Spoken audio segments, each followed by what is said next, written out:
Periyar tiger റിസർവിന്റെ 75ാം വാർഷികം ആഘോഷമാക്കി വനം വകുപ്പ്. വനത്തെയും വന്യജീവികളെയും സംരക്ഷിക്കുകയെന്ന സന്ദേശം ജനങ്ങളിൽ വ്യാപിപ്പിക്കുകയാണ് വനംവകുപ്പിന്റെ ലക്ഷ്യം. ഇതിന്റെ ഭാഗമായി 4x4 ഡേയ്സ് മോട്ടോറിംഗ് അഡ്വഞ്ചേഴ്സ് ക്ലബ്ബുമായി സഹകരിച്ച് പെരിയാർ ടൈഗർ റിസർവ് മേഖലയിലേക്ക് നടത്തിയ ജീപ്പ് റാലി ചലച്ചിത്ര താരം ലിജോ മോൾ ഫ്ലാഗ് ഓഫ് ചെയ്തു. ഇടുക്കി ജില്ലയിലെ ഏഞ്ചൽ വാലിയിൽ നിന്നാരംഭിച്ച ജീപ്പ് റാലി പ്രശസ്ത ചലച്ചിത്ര താരം ലിജോ മോൾ ഫ്ലാഗ് ഓഫ് ചെയ്തു.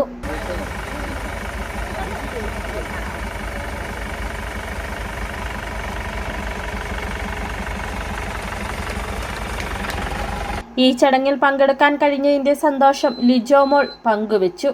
കാരണം എനിക്കിത് പുറത്തു നിന്നുള്ള ഒരു പരിപാടിയിൽ ഞാൻ പങ്കെടുക്കാൻ വരുന്ന പോലെയല്ല. അമ്മ ഫോറസ്റ്റ് ഡിപ്പാർട്ട്മെന്റിലായിരുന്നു, ഞങ്ങള് ഫോറസ്റ്റ് ക്വാർട്ടേഴ്സിലായിരുന്നു, തിരുമേട്ടിലായിരുന്നു ഒരുപാട് വർഷങ്ങൾ താമസിച്ചിരുന്നത്. അതുകൊണ്ട് എനിക്കിത് എന്റെ ഫാമിലി തന്നെയാണ്. അപ്പോൾ എന്റെ ഫാമിലിയിൽ തന്നെയുള്ള ഒരു പരിപാടിക്ക് പങ്കെടുക്കാൻ വന്ന ഒരു എക്സൈറ്റ്മെന്റും സന്തോഷവും തന്നെയുള്ളൂ. വനത്തെയും വന്യജീവികളെയും സംരക്ഷിക്കുക എന്ന സന്ദേശം ജനങ്ങളിൽ വ്യാപിപ്പിക്കുകയാണ് റാലിയുടെ ലക്ഷ്യം. വിവിധ സ്ഥലങ്ങളിലാണ് റാലിക്ക് സ്വീകരണം ലഭിച്ചത്.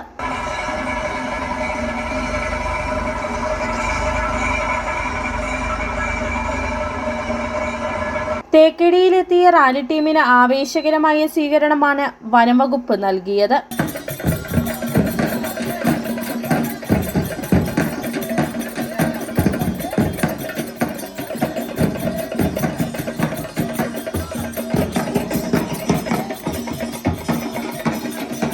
ഇടുക്കി ജില്ലാ കളക്ടർ ഡോക്ടർ ദിനേശൻ ചെറുവത്ത്, ഉന്നത വനംവകുപ്പ് ഉദ്യോഗസ്ഥർ എന്നിവർ ചേർന്നാണ് സ്വീകരണം നൽകിയത്.